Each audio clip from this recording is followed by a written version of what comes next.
My Lord has garments so wondrous fine, and myrrh their texture fills. Its fragrance reached to this heart of mine, with joy my being thrills. Out of the ivory palaces, into a world of woe, only His great eternal love made my Savior go.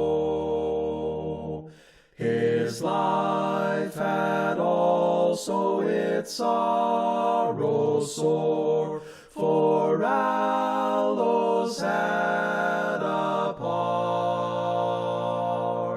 And when I think of the cross He bore, my eyes with teardrops start. Out of the ivory palaces, into a world of woe, only His great eternal love made my Savior go. His garments too were in cassia dipped, with healing in a touch. Each time my feet in some sin have slipped, He took me from its clutch. Out of the ivory palaces, into a world of woe. Only His great eternal love made my Savior go. In garments glorious He will come to open wide the door, and I shall enter my heavenly home to dwell forevermore.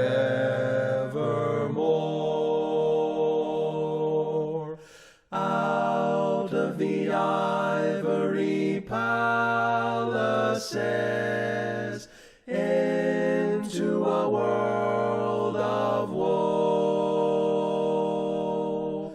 Only His great eternal love made my Savior go.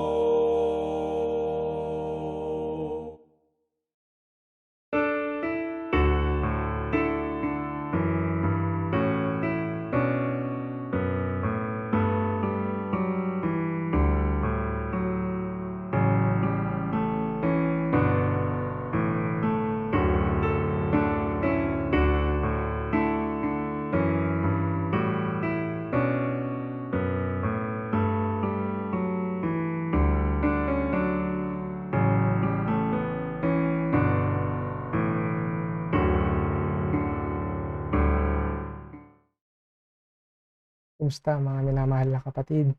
Isang mapagpalang hapon po sa ating lahat ngayong araw ng linggong ito at tayo po ay nagsama-samang muli sa kalooban ng Panginoon upang tayo ay magpatuloy na mag-aral ng kanyang mga dakilang salita dito po sa ating programang The Teaching. Pinabati ko po ang bawat isa, lahat ng mga kapatiran nating nakasubaybay ngayon sa ating live ngayon at gayon din sa makakapanood ng replay nito. Isang mapagpalang araw po sa ating lahat at naway patnubayan tayo ng ating Panginoon sa aktibidades natin ngayong hapong ito. Hinihiling ko po na ang bawat isa ay yumukot manalangin para sa ating pambungad na panalangin. Dakilang Panginoon na nasa langit, amang banal na makapangyarihan. Salamat Ama sa isang mapagpalang hapong ito na yung pinagkaloob sa amin. Kami rin ay nagpapasalamat sa pag-iingat mo araw-araw sa mga nagdaang linggo na patuloy mo kaming ginagabayan, Panginoon. At ang programang ito na kaming mga magkakapatid ay sama-samang nag-aaral ng iyong dakilang salita, mga aral sa buhay, sa Biblia, na patuloy kang sumasagot dito, Panginoon, sa lahat ng mga katanungan namin sa buhay, sa lahat ng mga nais naming malaman, at higit sa lahat, ang iyong mga salita ay kagamutan sa aming pang-espiritual na pamumuhay. Salamat Ama sa mga pagpapala, sa mga pagkain, sa aming naisusuot, sa aming tirahan, sa mga kaibigan, kamag-anak, mga kapatid na patuloy mong nilalagay sa aming tabi at ipinaparamdam ang iyong pagmamahal. Maraming salamat Panginoon sa patuloy mong paghipo sa aming mga panlupang katawan upang kami ay magkaroon ng kalakasan na tanging sa iyo lamang nagmumula. Maraming salamat Panginoon at patuloy kang dumidinig sa aming mga panalangin. At sa hapong ito, dalangin namin ang iyong patnubay, kasihan kami ng iyong karunungan at kaalaman na matanto namin, Panginoon, ang mga salita mo ay maintindihan namin ng lubusan, Ama, at maibahagi namin sa bawat isa na mga ito ay magsisilbing ilaw upang kami patuloy na magpalakasan, nagsisilbing liwanag sa daanang tinatahak namin patungo sa iyo ng magkakasama. Ama, dumako ka sa mga kapatiran namin na hindi namin kapiling sa mga sandaling ito. Kung sila ay nasa banig ng karamdaman, dalangin namin na patuloy mo silang haplusin, pagilingin, Panginoon, dahil kami ay buong pusong tumitiwala at nakasandal sa iyong kapangyarihan na walang imposible sa iyo, Panginoon. Ikaw lamang ang siyang makakapagbigay ng kaluwagan, kaginhawaan ng aming mga panlupang katawan.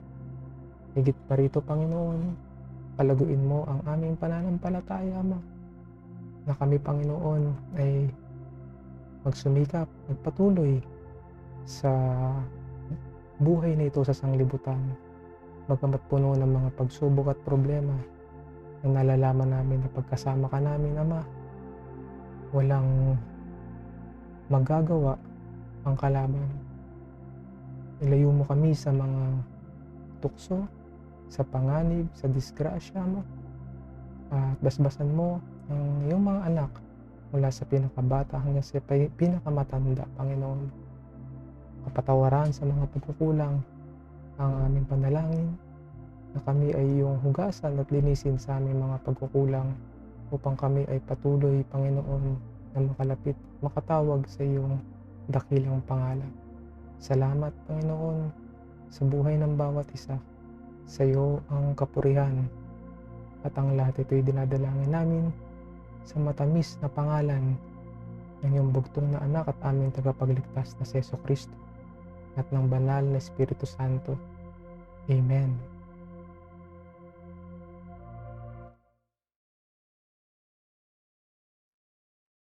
Sa mga minamahal na kapatid, at buksan po natin ang ating mga Biblia at tayo po ay mag-aaral sa panibagong chapter na ating pag-aaralan ngayon sa Aklat ng Job, no? Tayo ay magsisimula sa Kapitulo 15 na po, no? Tayo po ay almost lampas na sa 1/4 ng mga chapters ng Job. At alam natin na ang buhay ni Job ay hindi naging madali. From the start na pinakilala siya sa atin ng ating Panginoon na siya ay matuwid, siya ay walang dungis, blameless sa paningin ng ating Panginoon. Nag-umpisa ang mga problema sa kanyang buhay nang si Satanas ay magdulot sa kanya ng mga ito. Unang-una, ang mawala ang kanyang mga tinatangkilik, kanyang kayamanan, ang kanyang mga negosyo, sumunod ang kanyang mga mahal sa buhay, at ang pinakahuli, ito nga pinag-aaralan natin, yung kanyang pagkakasakit, yung kanyang physical condition, no? So, isa si Job sa reflection sa buhay natin na lahat tayo ay dumadanas ng ganito. At maswerte tayo, mga minamahal na kapatid, no? Kung i-analyze natin, wala akong kilalang kapatid na dumanas ng katulad ng kay Job. Maaring isang portion ng problema meron, pero hindi katulad nitong kay Job na talagang masasabi natin na bumagsak talaga lahat, no? Ang kanyang pamumuhay, ang kanyang pamilya, at gayon din ang kanyang kalusugan. At tayo ay nag-aaral ng mga ilang chapter na kung saan nagpatuloy ang debate sa pagitan ng kanyang mga kaibigan, kanyang tatlong kaibigan at si Job, no? So ngayon pagpapatuloy natin yung round 2, no? Actually, pangalawang round na tayo ng kanilang balitaktakan at pinapakita rito ng kanyang mga kaibigan ang kanilang kaalaman at karunungan tungkol sa kapangyarihan at biyaya ng Panginoon. At gayon din si Job sa kanyang pagkakakilala sa Diyos. At nakita natin na pag-aralan natin, maraming tama silang sinabi at marami ring mali silang nabanggit, no? Mga some conflict. At dito, magpapatuloy tayo na kung saan yung kanilang balitaktakan at kanilang mga karunungan at kaalaman ay kanilang i-demonstrate o i-display nila sa isa't isa. So buksan po natin ang ating mga Biblia sa Job chapter 15 verse 1, at ito ang nakasulat. Nang magagayoy, sumagot si Elipas na Temanita at nagsabi, sasagot ba ang isang pantas ng walang kabuluhang kaalaman at pupunuin ng kanyang tiyan ng hangin silanganan? Yan. So, this is poetry. Pero makikita natin tong word na hangin ng silanganan, no? Tuloy natin yung verse 3 muna. Sabi rito, makikipagmatuwiran ba siya ng walang kapakinabangang pangungusap o ng mga salita na hindi niya ikagagawa ng mabuti? So, talagang dito dinidiktik ni Elipas ngayon si Job, no? At makikita natin yung salitang hanging silanganan na kanyang nasa tiyan. So sa panahon natin ngayon, yung hangin, di ba? Isa yan sa mga nagagamit nating salita kapag mayroong kayabangan ng isang taong kakilala natin, no? Pinapakita niya yung kanyang kayabangan, ang kanyang pagmamataas, no? Napakahangin naman nito, kung kaibigan ko, napakahangin naman nito ni brother. O na ito namang pastor na to, napakahangin, di ba? So may mga word tayong ginagamit pag yung karunungan at kaalaman masyado mo siyang dinidisplay na akala mo alam mo na ang lahat, no? Kasi itong si Elipas, ang pakiramdam niya sa sagot ni Job nung sa nakaraang chapter na pinag-aralan natin, kilala niya ang Panginoon. Pero sinabi ni Elipas, nagyayabang lang si Job, may kahanginan. Sabi sa verse 4, sabi rito, oo, ikaw ay nag-aalis ng katakutan at iyong pinipigil ang dalangin sa harap ng Diyos. Verse 5, sabi rito, sapagkat ang iyong kasamaan ang nagtuturo sa iyong bibig at iyong pinipili ang dila na mapagkatha. So makikita nyo mga minamahal kapatid na sinabi ni Elipas, no? Diretsuhan na yung kasamaan ng bibig, no? Ay nagtuturo kay Job na salitain yun, no? At yung kanyang mapagkathang dila, no? So this is more on pinaparatangan ni Elipas si Job sa mga kanyang sinasabi. Sabi sa verse 6, ang iyong sariling bibig ang umahatol laban sa iyo at hindi ako. Oo, ang iyong sariling mga labi ay nagpapatotoo laban sa iyo. Yan.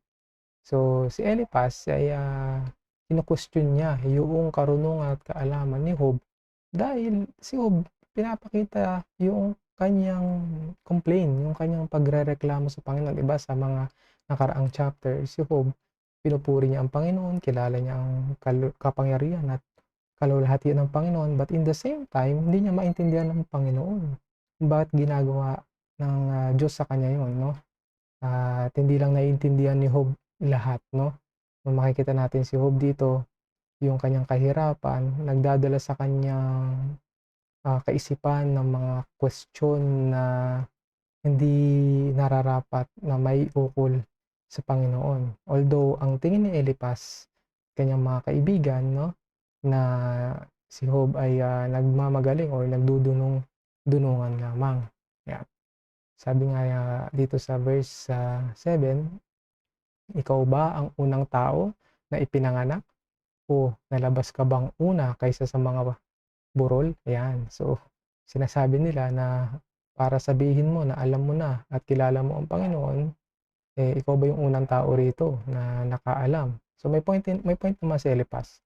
Yun nga lang, yung the way na i-deliver ni Elipas is more on medyo masakit para sa isang kaibigan, no? Na nagkakaroon na ng mga daladalahin at talagang sasalitain mo pa ng mabigat, no? But in a sense kasi sila ay nag-uusap na nagdedebate, di ba? Sabi ko nga, round 2 na to ng kanilang balitaktakan. Okay? Tuloy natin yung verse 8, sabi rito, iyo bang narinig ang lihim na payo ng Diyos? At ikaw ba'y nagpigil ng karunungan sa iyong sarili? Sabi sa verse 9, anong nalalaman mo na di namin nalalaman? Anong nauunawa mo na wala sa amin? So lumalabas na sinasabi rito ni Elipas na anong meron ka na hindi namin alam, no? Anong kakayahan mo na hindi namin kaya? Parang sinasabi lang ni Eliphaz na lahat ng mga binanggit mo, alam din naman namin 'yan 'no. So yoong, itong debate na ginagawa nila is somehow nagkakaroon, mga minamahal na kapatid, ng competition. Parang sinasabi nila kung sino ang mas nakakakilala sa Diyos at nakakaalam at, may dunong na maintindihan ang way ng Panginoon, parang siya yung pinakabida. Kaya kung i-a-analyze natin yung kanilang mga pag-uusap, lalo na 'to si Eliphaz at gayon din si Job at yung dalawa pa niyang natitirang, ah, kaibigan, ay more on competition. Kaya nga sa buhay natin hindi rin maganda yoong nakikipagdebate tayo, lalo na 'pag salita ng Panginoon yung ginagamit 'no. Dahil unang-una, harapin natin ang katotohanan na para rin tayong si Job na wala rin naman talaga tayong alam 'no. Marami tayong question sa buhay, but yet pinipilit nating sagutin ang mga ito. Pero meron point talaga sa buhay natin na hindi natin talaga alam ang kasagutan, at ang kasagutan na 'yan tanging matatagpuan natin sa Panginoon 'no. Maraming mga matatalinong tao, magagaling na tao, at this point akala nila maalam na sila sa buhay nila. Meron nga estudyante pa lang, akala nila makakaya na nila sarili nila, 'di ba? May mga ganyang mga kabataan ngayon 'no. Naalala ko one time mga bilin ng, aming ina 'no, na 'pag kaya niyo na yung sarili niyo at saka kayo sumagot sa akin at kaya niyo ng mabuhay mag-isa, kaya niyo ng maging independent 'no. Dahil ang dating parang marunong pa kayo kaysa sa akin 'no. But, ang totoo niyan wala tayo pang kaalam-alam, wala tayo sa kalingkingan, sa karunungan at kaalaman ng Panginoon. Yung ibinigay ng Panginoon na kaalaman, karunungan ay para maunawaan natin, maintindihan natin ang kanyang salita na magagamit natin araw-araw 'no. But may ibang mga tao and may mga ibang, indibidwal na tinitignan nila yung kanilang, kaalaman, nasusukat nila yung kataasan ng kanilang karunungan. Kaya minsan nagkakaroon ng mga debate, pataasan ng ere, 'yan. So dito makikita natin sa debate na 'to, medyo malalim na kasulatan, malalim na mga tula ang mga ito, pero mararamdaman niyo mga minamahal na kapatid na sila ay nagbabalik-taktakan ng more on, competition o nakikipag-compete ang bawat isa ng may kaalaman 'no. Tandaan natin mga minamahal na kapatid, ang mababa sa harapan ng Panginoon, yun ang itataas ng Panginoon. Kaya never natin na gamitin na ang mga nalalaman natin ay siya ng pinakasupremo, dahil kung tutuusin, iniisip ko wala ako sa kalingkingan at karunungan even sa mga apostol kung paano natin naintindihan sa New Testament ang mga ginagawa nila, ang kanilang pagtitiis at ang kanilang pagtitiyaga. Tingin ko kahit yun hindi natin mapapantayan o ako hindi ko mapapantayan yun 'no. Kaya might as well pinakaimportante na habang tayo ay nag-aaral ng salita ng Panginoon, matuto tayong magpakumbaba. 'Pag kayo at tayo ay nakaharap ng mga indibidwal na mahilig sa debate pagdating sa salita ng Panginoon, ah, i-accept natin yung karunungan at kaalaman ng Panginoon ng may pagpapakumbaba 'no. Hindi yung more on debate ka, pinupush mo yung kaalaman mo na kung tutuusin wala pa nga tayo dun sa kalingkingan, sa, kaisipan ng ating Panginoon. Tuloy natin yung verse 10, sabi rito, "Kasama namin ay mga ulong may uban at mga totoong napakatandang tao, matandang makapupo kaysa sa iyong ama." Yan. So lumalabas, mas matanda itong sila, ano 'no, mga kaibigan niya 'no, si Eliphaz dito sa mga binanggit niya na tutuusin mas mga nakasama pa nila ay mga matatandang tao. Kasi nandiyan yung ano, wisdom din sa mga elders 'no, at kung paano nila pagsalitain si Job na ikaw ay kulang pa sa kaalaman dahil simula't sapul mga matatanda na yung mga kasama namin. So parang gano'n sinasabi ni Eliphaz yung kanilang karunungan 'no. At dito rin natin matatanto na mas matanda itong mga kaibigan ni, Job 'no. Wisdom in age, yun yung gusto nilang sabihin. Sabi sa verse 11, Ang mga pag-aliw ba ng Diyos ay totoong kaunti, pasaganang iyo? Sa makatuwid bagay ang salitang napakabuti sa iyo? Verse 12, sabi, bakit ka napadadala sa iyong puso at bakit kumikindat ang iyong mga mata?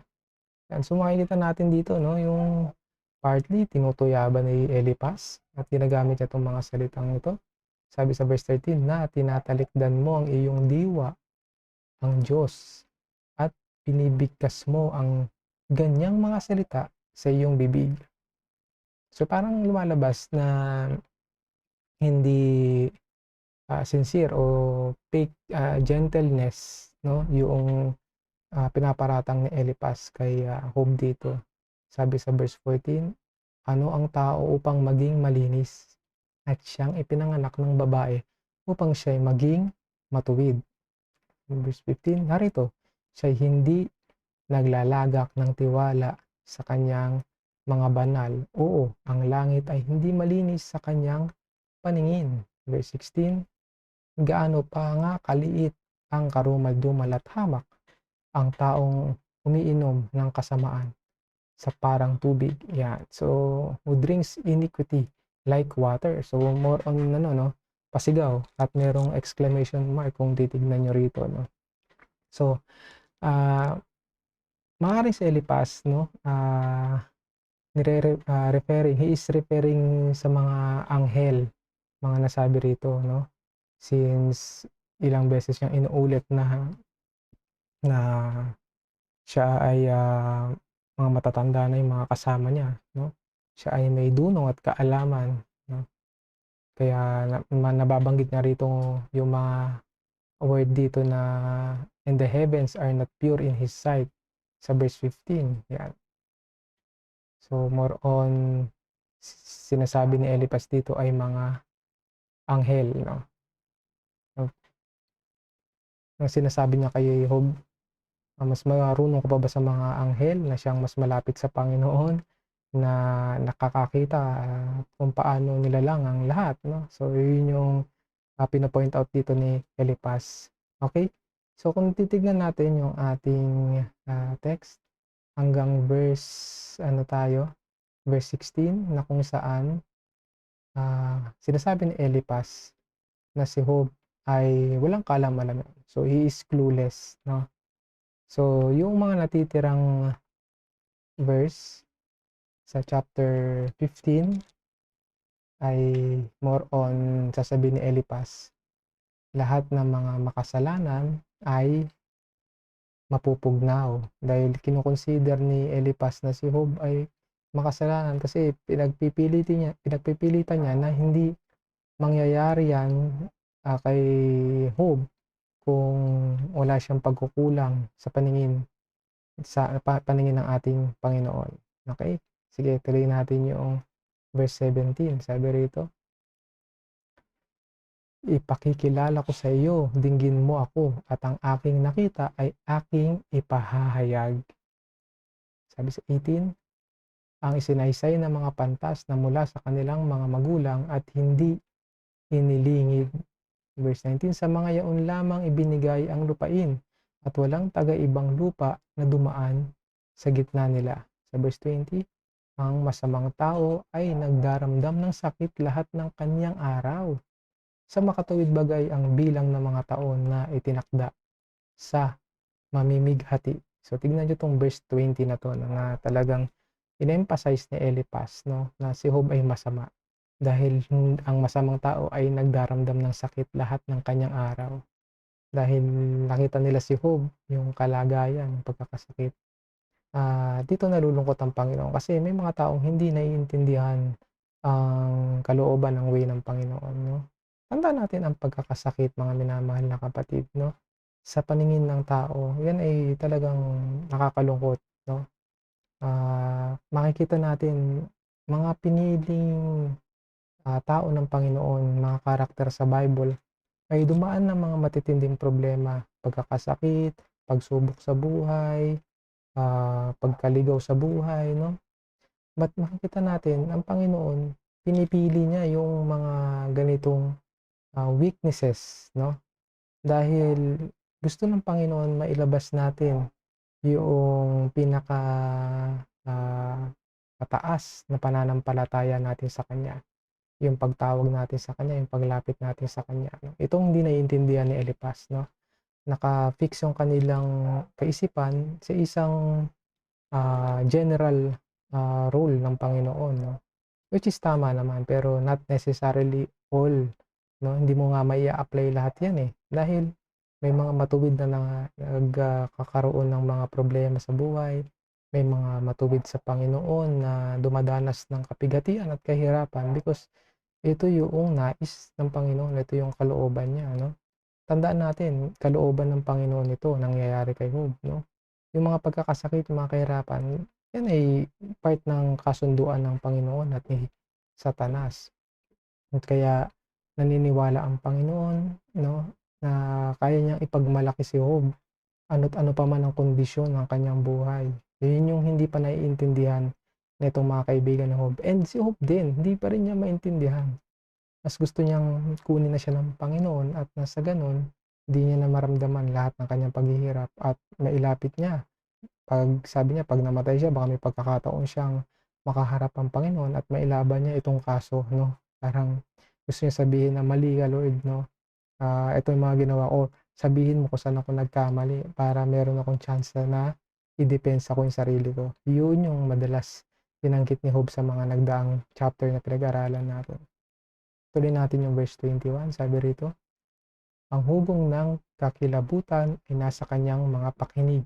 Sa kaginhawaan ay daratnan siya ng mga mananamsam. Yan. So ito yung sasabihin ni Eliphaz hanggang 35. Tuloy natin. Sabi siya hindi naniniwala na babalik siya mula sa kadiliman at siya'y hinihintay ng tabak. Verse 23. Siya'y gumagala dahil sa tinapay na nagsasabi, nasaan? Kanyang nalalaman ng araw ng kadiliman ay handa sa kanyang kamay. I would imagine talagang kahit kung ako si Job masama ng pakiramdam mo at kung paano pa sabihin ng mga kaibigan mo ito, hindi ito nakakapagbigay ng positive thinking sa'yo, no?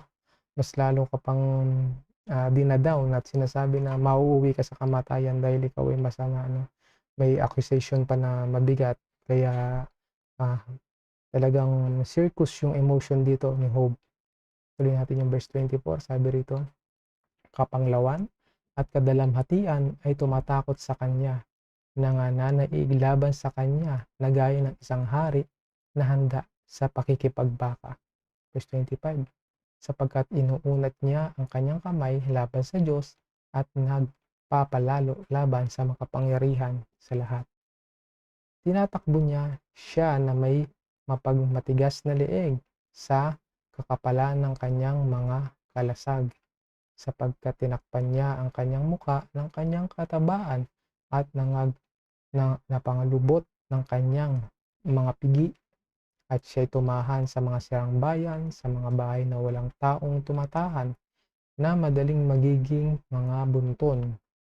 Hindi siya yayaman o mamamalagi man ang kanyang pag-aari, ni di lalawak sa lupa ang kanyang mga tinatangkilik. Siya'y hindi hihiwalay sa kadiliman, tutuyuin ng liyab ang kanyang mga sanga, at sa pamamagitan ng hininga ng bibig ng Diyos ay papanaw siya. Huwag siyang tumiwala sa kalayawan na dayain ng sarili, sapagkat kalayawan ang magiging kagantihan sa kanya.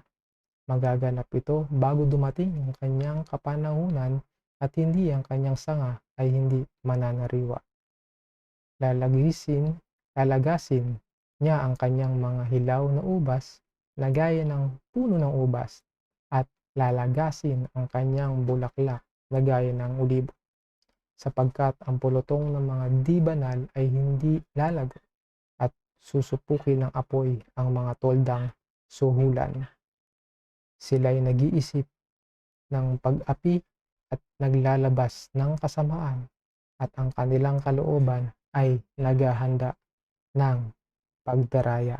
So makikita natin na yung mga mabibigat na mga binabanggit dito ni Eliphaz, no, pagdating kay Job, no, na sigurado ikaw ay mapupuksa sa kalakasan, kapangyarihan ng Panginoon dahil ang Panginoon uunahin niyang matugis ang mga masasama. Okay? So tayo ay pupunta na sa chapter 16, no? Sa chapter 16, si Job ay magsasalita at tignan muna natin yung ating syllables text dito sa chapter 16. So, from chapter 16 verse 1 to 5, nakikita natin na si Job ay sasagot sa kanila. Sasabi niya, miserable comforters, no? Miserable itong comforters, itong mga kaibigan niya, no? Sinasabi niya na miserable na itong mga pag-iisip at kayo nakakapagsalita ng ganyan. Tuloy natin yung verse 1 ng chapter 16. Na magkagayoy sumagot si Job at nagsabi, ako'y nakarinig ng maraming ganyang bagay. Maralitang mga aliw kayong lahat. Yan. So, sinasabi niya, kilala ko na yan. Alam ko na yung mga ganyang salita, ano? Kayo ay mga tinatawag na maralitang mga aliw or miserable comforters. Yan. So, dito sa King James Version, meron siyang, sa English, no? Meron siyang exclamation point, no? Na talaga namang madiin niyang sinasabi, no? Kaya mahirap din sa buhay natin na kung ikaw ay dumadaan sa kaya hirapan o mga problema, tapos may mga kaibigan ka pang kukutyain at lalabas na marunong pa sila sa mga nangyayari sa iyong buhay, talaga namang mapapasabi ka rin ng ganito, no? Okay, tuloy natin yung verse 3, sabi, magkakawakas ba ang mga walang kabuluhang salita o anong naguudyok sa iyo na ikaw ay sumagot? Verse 4, sabi rito, ako na may makapangungusap na gaya ng inyong ginagawa. Kung ang inyong kaluluwa ay nasa kalagayan ng aking kaluluwa, ako'y makapagdudugtong-dugtong ng salita laban sa inyo at maigagalaw ang aking ulo sa inyo. Yan. So, sinasabi ni Job dito, kung yung sarili nyo, ilagay nyo lang sa kondisyon na meron ako at talaga namang lahat ng sasabihin ko ay maiintindihan nyo. Sabi sa verse 5, ngunit aking palalakasin kayo ng aking bibig at ang pag-aliw ng aking mga labi ay magpapalikat ng inyong hirap. Yeah. So, dito may part na sinabi si Job, no? Na kahit nandun siya sa part ng napakahirap ng kanyang kondisyon, kaya niyang aliwin ang mga kaibigan niya at magbigay ng kalakasan, no? I mean, parang pinaparinggan niya yung mga kaibigan niya na sila na walang nararamdaman, maayos ang kalusugan, pero kahit moral support o yung isang salita na makakapagbigay ng comfort kay Job, hindi pa nila magawa. Pero si Job, binaliktad niya, no, na kahit siya ay nasa ganong kondisyon, siya mismo kaya niyang magbigay ng comfort. Napaka-importante ito, mga minamahal na kapatid, na tayo, bagamat minsan dumadanas tayo ng mga pagsubok sa buhay, minsan nga under ka pa ng sarili mong problema pero handa kang tumulong sa ibang tao na nagkakaproblema. Isang napakagandang kalooban yun sa ating puso, no, na makita ng Panginoon na ang bawat isa ay willing na tumulong sa kabila ng sila ay nasa mabibigat pang problema doon sa taong tinutulungan nila. Naunawaan niyo ako, mga minamahal na kapatid. Mayroon ka ng mas iniindang sakit pero willing ka pang tumulong sa mga nagkakasakit, no? Ibig sabihin niyan, yung ginawa ng ating Panginoong Hesukristo sa ating nakita sa Biblia ay naisasagawa natin sa ating pamumuhay. Yun yung dinideny na natin yung sarili natin at patuloy nating dinadala yung sarili nating krus, no? At bukod sa binibitbit natin yung sarili nating krus, tinutulungan natin ang bawat isa na bitbitin nila yung sarili nilang krus. Diba napakaganda nun, mga minamahal na kapatid? Kaya itong sinabi ni Job, Also is a lesson for us na kahit tayo nasa gitna ng kalumbayan, nasa lungkot, 'no, kaya nating magpangiti at magpasaya ng may katuwiran, 'no. Hindi naman yung mapasaya mo lang, okey na yun. Yung kagalakan na galing sa Panginoon, 'no, nako-comfort mo siya ng maayos sa pananalita, ginagamit mo salita ng Panginoon ng kagamutan, nag-e-extend ka ng tulong hangga't kaya mong magbigay in a different way. That's denying yourself. Yun yung ibig sabihin ng dini-deny mo yung sarili mo. Hindi mo tinitignan na, ba't ko siya tutulungan? Eh, mas mahirap pa nga ang kalagayan ko eh. Ba't ako pa ang tutulong? Yan. Yan yung mga minsan na iniisip ng tao na mali at baluktot, no? Hindi siya yung maka-Kristiyanong pag-iisip kung paano dinidescribe ang isang Kristiyano sa Biblia. Yan ay matulungin regardless kung ano ang kanyang kondisyon. Tuloy natin yung verse 6. So sa verse 6 makikita natin dito, after magsalita ni Job sa kanyang mga kaibigan, 6 hanggang verse 16 makikita natin na God is after me, sabi ni Job, no? Tuloy natin, sabi sa verse 6, bagaman ako'y nagsasalita, ang aking hirap ay hindi naglilikat, at bagaman ako'y tumatahimik, anong ikinalalayo sa akin? Ngunit ngayoy niyamot niya ako, nilansag mo aking buong pulutong. Okay, so bumabalik na naman si Job sa katanungan niya at kanyang paratang sa ating Panginoon. Sabi rito sa verse 8, at ako'y pinagdalamhati mo na siyang saksi laban sa akin, at ang aking kapayatan ay bumabangon laban sa akin, nagpapatotoo sa aking mukha. Yan. So makikita natin dito yung kahirapan na nararamdaman, no, ni Job at yung kanyang kondisyon. Yung nakita nga natin dito yung word na kanyang kapayatan ay bumabangon laban sa akin, na nagpapatotoo sa aking mukha. Kasi minsan sa pagkakasakit nagre-reflect din sa kondisyon ng physical, hindi sa itsura, no. Kaya ayan ay binabanggit niya sa ating Panginoon. Sabi sa verse 9, niluray niya ako sa kanyang kapuotan at inusig ako. Pinangangalitan niya ako ng kanyang mga ngipin. Pinagdidilatan ako ng mga mata ng aking kaaway. So, ito na yung pakiramdam ni Job, no? Na pinabayaan na siya ng Panginoon. At the same time, yung mga kaibigan niya, itong tatlong to, yung word na pinandidilatan, parang dinadown pa siya sa kanyang nalalaman at kanyang sinasabi sa Panginoon, no? Verse 10, sabi rito, kanilang pinagbubukahan ako ng kanilang bibig, kanilang sinampal ako sa mukha na kahihiya-hiya, sila'y nagpipisan laban sa akin. Verse 11, sabi rito, ibinibigay ako ng Diyos sa di banal at inihahagis niya ako sa mga kamay ng masama.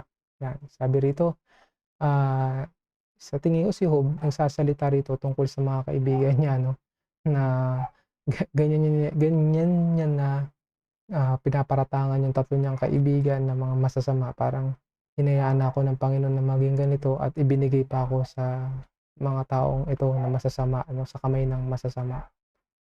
Okay, verse 12.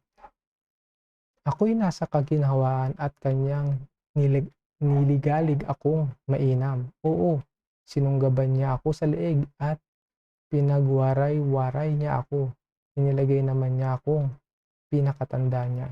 Yan. So, nakakita ba kayo ng kung paano sumakmal ang leon, no? Pag sumakmal siya sa isang hayop sa leeg, tas winawasiwas niya, no? So parang pinapakita ni Job na ganun ang ginawa sa kanya ng Panginoon. Pero tandaan natin, hindi mismo ang Panginoon ang gumawa noon, si Satanas, no? But kalooban ng Panginoon na mangyari yung ganung kondisyon ni Job. Kaya may problema si Job sa pagkakaintindi sa mga nangyayari sa kanya. Sabi sa verse 13, kinubkob ako sa palibot ng kanyang mga mamamana, kanyang sinaksak ang aking mga bato, at hindi nagpapatawad, kanyang ibinubuhos ang aking apdo sa lupa. Ayan, at hindi nagpapatawad, 'no? So dito may problema rin si Job kung paano niya sabihin sa mga kaibigan niya na ang Panginoon ay hindi siya pinapatawad. Kaya medyo may problema talaga itong, mga katanungan at, konklusyon ni Job sa kanyang kaisipan. Sabi sa verse 14, "Kanyang binubugbog ako ng bugbog at bugbog. Siya'y gaya ng isang higante na dinadalubong niya ako." Parang sinasabi niya, "Sino ako sa kalagayan kong ito na talagang ang kalaban ko ay napakalakas," 'no? Ang Panginoon talagang bugbog na bugbog ang kanyang nararamdaman. Sabi sa verse 15, "Ako'y nananahi kayong magaspang sa aking katawan at aking inilugmok ang aking kapalaluan sa alabok. Ang aking muka ay namamaga sa pag-iyak at nasa aking mga pilikmata ang anino ng kamatayan." So, minsan nararanasan niyo bang umiyak na sa gabi 'no, paggising niyo mugtong-mugto yung mata niyo, yun yung namamaga 'no. So, dito talagang yung pagtangis ni Job talaga namang ano, hindi, mabilang 'no, kung ilang beses na siyang, umiyak.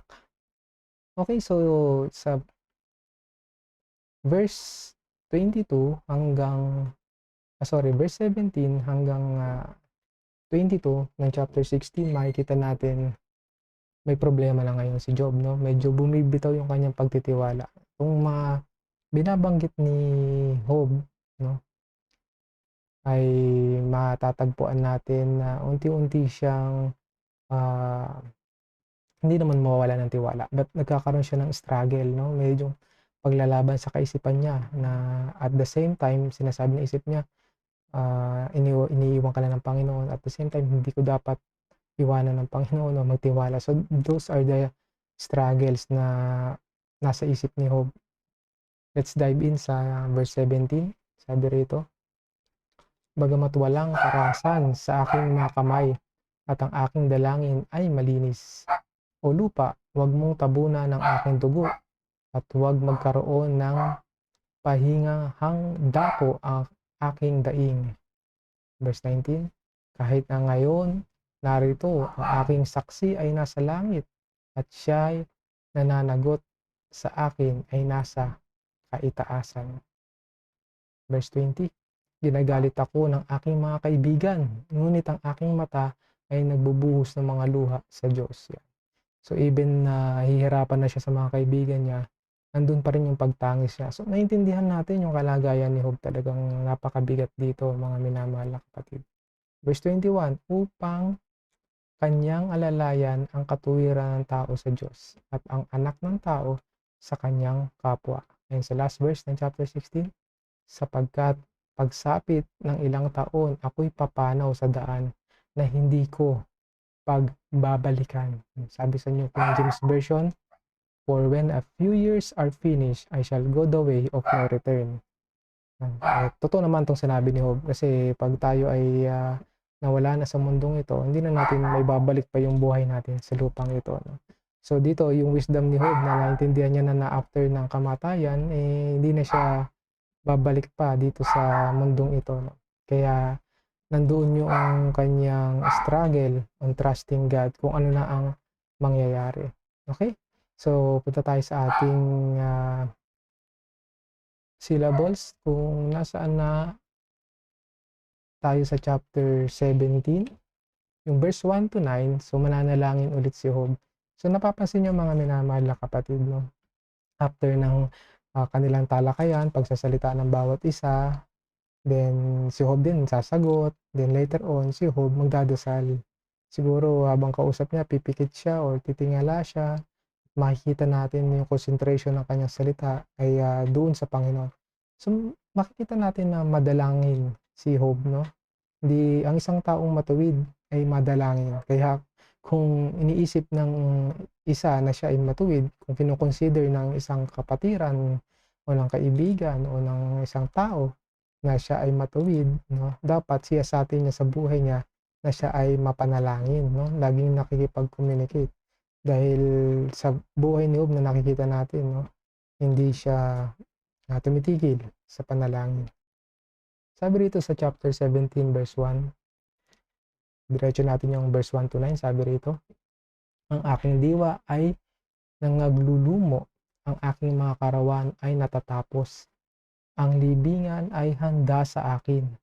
Tunay na may mga manunuya na kasama ako. Yan yung mga kaibigan niya, no? Sabi, at ang aking mata ay nananahan sa kanilang pamumungkahi. Magbigay ka ngayon ng sangla. Panagutan mo ako ng iyong sarili. Sinong magbubuhat ng mga kamay sa akin? Sabi sa verse 4, sapagkat iyong ikinubli ang kanilang puso sa pag-unawa, kaya't hindi mo sila itataas. Yeah. So, sa panalangin ni Job na pinapabot niya sa Diyos, itong mga kaibigan niya, no, na naikubli yung sa kanilang puso, yung pangunawa, no?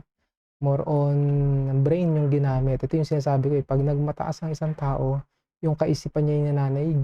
Dapat yung puso ang manaig over sa pag-iisip. Tandaan natin, no, mas laging sinasabi yung greatest command, love, no? At ang pag-ibig ay nagsisimula yan sa damdamin, no? Ang pag-iisip, napaka-importante yan para mabago natin yung mga ways natin na mali. So, darating pa tayo sa mas malalim na pag-unawa dyan.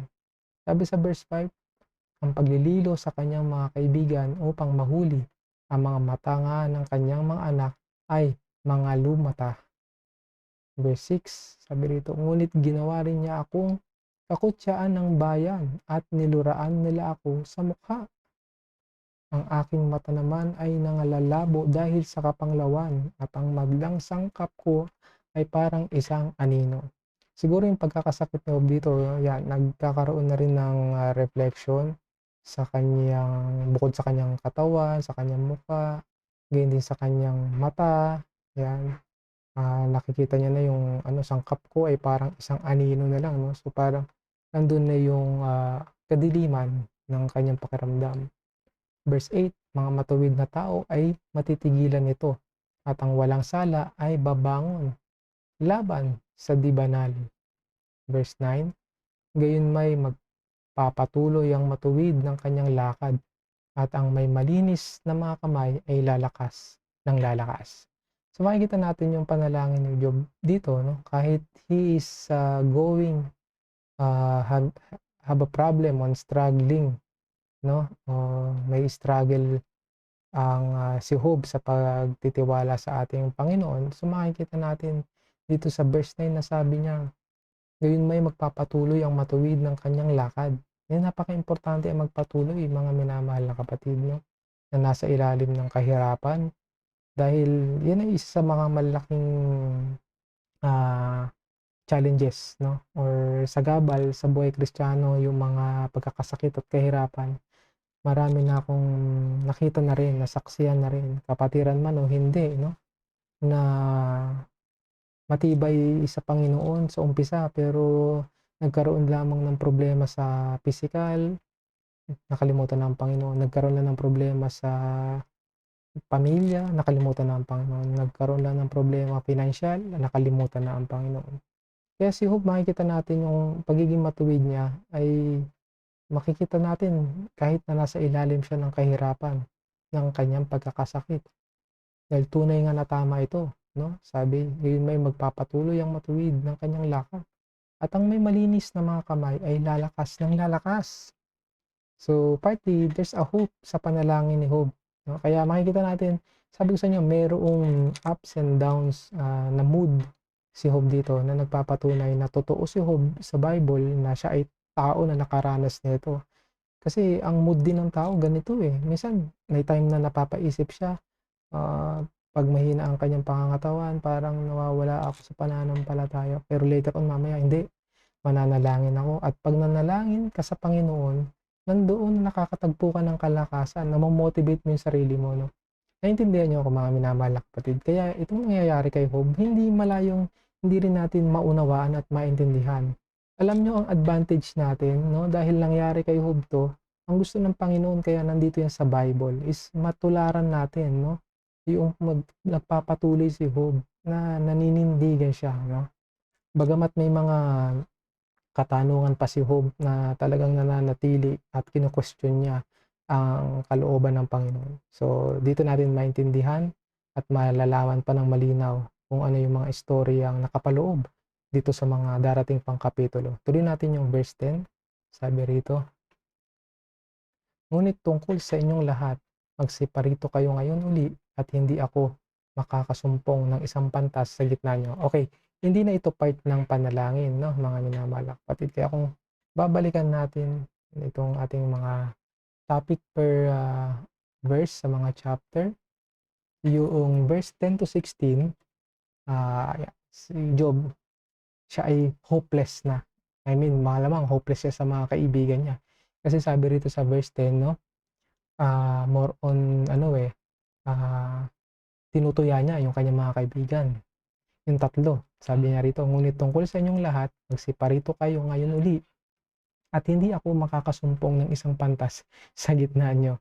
So, pinapalabas ni Job dyan, halika kayo rito. Siguro after niyang manalangin, no, sinabi niya na parito kayo at kayong tatlo na napakaraming nalalaman, ni kahit isa sa inyo hindi ako makakasumpong ng isang pantas. Okay, tuloy natin 11, sabi rito, "Ang aking mga karawan ay lumipas, ang aking mga panukala ay nangasira, sa makatuwid bagay ang mga akala ng aking puso. Kanilang ipinalit ang araw sa gabi, ang liwanag, wika nila, ay malapit sa kadiliman." Sabi sa verse 13, "Kung aking hanapin ang Sheol na parang aking bahay, kung aking ilatag ang aking higaan sa kadiliman." Verse 14, "Kung sinabi ko sa kapahamakan, ikaw ay aking ama, sa uod, ikaw ay aking ina, at aking kapatid na babae, nasaan nga ang aking pag-asa? At tungkol sa aking pag-asa, sinong makakakita?" So dito makikita natin itong second to the last na verse na ito, no? Where, where then is my hope? As for my hope, who can see it? Yan. Kaya medyo hopeless na si Job dito, no? Sabi sa 16, "Lulusong sa mga pangawan ng Sheol, pagtataglay ng kapahingahan sa alabok." Yan. So makikita natin, mga minamahal na kapatid, wala nang iba na pagdating sa pag-asa, no? Hindi ba nawawalan na ng pag-asa talaga? Ito si Job, itong part nga ng topic natin, itong verse 10 to 16 ng chapter 17, medyo hopeless na si Job. At kinausap niya na yung mga kaibigan niya, no? Mga minamahal na kapatid, ang tanging pag-asa natin si Jesucristo, no? Wala nang iba pang pag-asa na ilalagak natin yung buong lakas natin at ipagtiwala natin na ang pag-asa natin ay walang iba kundi ang ating Panginoong Jesucristo.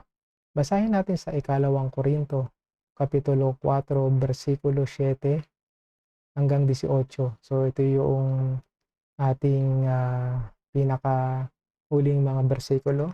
Basahin natin. "Ngunit taglay namin ang kayamanang ito sa mga sisidlang lupa, upang ang dakilang kalakhan ng kapangyarihan ay maging mula sa Diyos at huwag mula sa aming sarili. Sa magkabi-kabila ay nangagigipit kami, gayon may hindi nangaghihinagpis, nangatitilihan, gayon may hindi nangawawalan ng pag-asa." Verse 9, "Pinag-uusig, gayon may hindi pinababayaan, inilulugmok, gayon may hindi nangasisira. Laging saan may tinataglay sa katawan ang kamatayan ni Jesus, upang ang buhay ni Jesus ay mahayag naman sa aming katawan. Sapagkat kaming nangabubuhay ay laging ibinibigay sa kamatayan dahil kay Jesus, upang ang buhay namin ni Jesus ay mahayag sa aming lamang may kamatayan. Kaya nga, ang kamatayan ay gumagawa sa amin, datapwat ang buhay ay sa inyo. Ngunit yamang mayroong gayong ding espiritu ng pananampalataya na gaya ng nasusulat, sumampalataya ako at kaya't nagsalita ako. Kami naman ay nagsisampalataya at kaya't kami naman ay nangasasalita na aming nalalaman na ang bumuhay na maguli sa Panginoong Hesus ay siya ring bubuhay na maguli sa amin na kalakip ni Jesus, at ihaharap kaming kasama ninyo, sapagkat ang lahat ng mga bagay ay dahil sa inyo, upang ang biyaya na pinarami sa pamamagitan ng marami ay siyang magpasagana ng pagpapasalamat sa ikaluwalhati ng Diyos. Kaya nga hindi kami nangahihimagot, bagamat ang aming pagkataong labas ay pahina, ngunit ang aming pagkataong loob ay nagbabago sa araw-araw, sapagkat ang aming magaang kapighatian na sa isang sandali lamang ay siyang gumagawa sa amin ng lalo't lalong bigat ng kaluwalhatiang walang hanggan. Samantalang kami ay nagsisitingin hindi sa mga bagay na nangakikita, kundi sa mga bagay na hindi nangakikita, sapagkat ang mga bagay na nangakikita ay may katapusan. Datapwat ang mga bagay na hindi nangakikita ay walang hanggan. Isang napakagandang verse itong 2 Corinthians chapter 4 verse 7 hanggang 18, na kung saan ang Apostol Pablo ay sumulat sa mga taga-Korinto na kung sila ay nawawalan na ng pag-asa, no? Sila ang patunay na kay Jesus may pag-asa. Ang buhay na ito, no? Mamamatay tayo, mapupugnaw to. Dapat maunawaan natin yun. Pero saan hahantong ang ating kaluluwa, mga minamahal na kapatid? Yan ay ihanda natin. Dahil kung ang Panginoong Hesukristo naghahanda ng paglalagyan ng ating mga kaluluwa, paghandaan natin na makarating doon sa pamamagitan ng pagtitiis, sa pamamagitan ng pagpapalakasan, sa pamamagitan ng pananatili sa Panginoon, no? Yung purihin natin siya ng may buong puso, mahalin natin siya ng may buong pag-iisip, buong damdamin, buong puso, buong lakas, mga minamahal na kapatid, no? Bagamat tayo dumadanas ng mga pagsubok, pagkakasakit at kahirapan, tayo ay lumalakas kasama niya. Sabi nga ni Apostol Pablo, bagaman mahina ang katawan, pero yung loob, itong inner natin, itong kaluluwa natin, lumalakas. Saganang ang ating Panginoong Hesukristo ang ating pag-asa. Yes. Maraming salamat, mga minamahal na kapatid. Tayo ay naka 3 chapters ngayong hapong ito, at hinihiling ko na ang bawat isa ay yumukot manalangin para sa ating pangwakas na panalangin.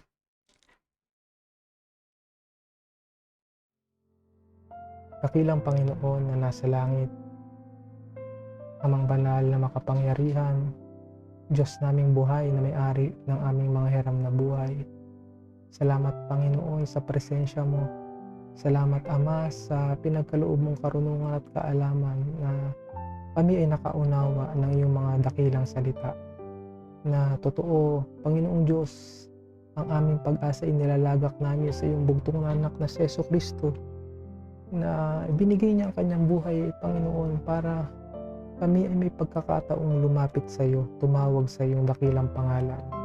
At patuloy ka namin pupurihin, Panginoon, na may buong kalakasan. Bagamat mahina ang katawan, Panginoon, ang aming mga kaluluwa ay pinapanatili mong matatag ang aming mga pananampalataya, at gagamitin namin, Panginoon, ang mga ito upang kami ay magtagumpay sa aming buhay. Salamat, Ama, dahil ikaw, Diyos, ang Diyos na buhay, na siyang sandigan ng aming buhay. Maraming salamat sa pag-iingat mo sa mga kapatiran, at patuloy naming hinihiling na sa susunod na mga araw kami iyong patuloy na gabayan at ingatan saan man kami naroroon, ano man ang aming ginagawa at sitwasyon na kinalalagyan. Panginoon, kami iyong ingatan, at patuloy kami magpalakasan sa gitna ng problema na kinakaharap ng bawat bayan, Panginoon. Kami, Panginoon, ay patuloy na titiwala sa iyo. Gamutin mo, Lord, ang bawat mga kapatid na nasa ilalim ng pagkakasakit. Kami, Panginoon, ay kumakatok sa iyong puso at naglalagak ng pagtitiwala na ikaw lamang ang nag-iisang Diyos na gagamot sa amin. Makapangyarihang Ama, maraming salamat sa lahat ng kapurihan, sa lahat namin tinataas ang aming kakayahan, ang aming talento, Panginoon. Ikaw ang siyang nagbigay nito, Panginoon. Wala kaming hinangad, kundi ang purihin ka ng may buong puso, Ama. At sana'y lahat ng ginagawa namin ay maging katanggap-tanggap, Panginoon.